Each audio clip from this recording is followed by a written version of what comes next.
Y plus 10y² x plus 30xy plus 6y² का गुणनखंड कीजिए। यदि x बराबर 1 y बराबर 2 हो तो दिए गए व्यंजक के गुणनखंड का मान ज्ञात कीजिए। तो यहाँ दो दो का समूह बनाए, तो अगर हम इन दोनों का समूह बनाते हैं और इन दोनों का एक समूह बनाते हैं तो देखिए यहाँ से हम 10 × 50 10 को कॉमन कर सकते हैं। यहाँ x² है, यहाँ x है तो x कॉमन लेंगे, यहाँ y है, यहाँ y² है तो y कॉमन लेंगे। अब यहाँ 50 में से 10 कॉमन कर लिया तो 5 बचेगा, x² में से x कॉमन किया तो x बचेगा, y में से y कॉमन कर लिया तो कुछ नहीं बचेगा। प्लस 10 से 10 कॉमन कर लिया नहीं लिखेंगे, x से x कॉमन कर लिया नहीं लिखेंगे, y² से y कॉमन किया तो यहाँ y हो जाएगा।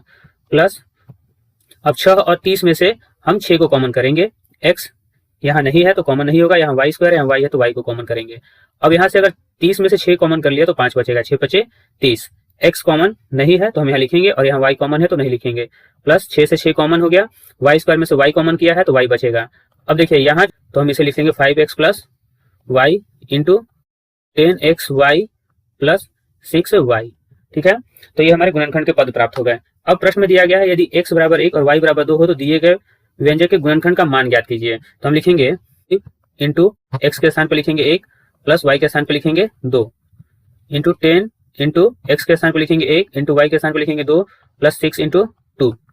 अब इसे हल करेंगे तो 5 × 21 और 1 = 22 224 के रूप में प्राप्त होगा।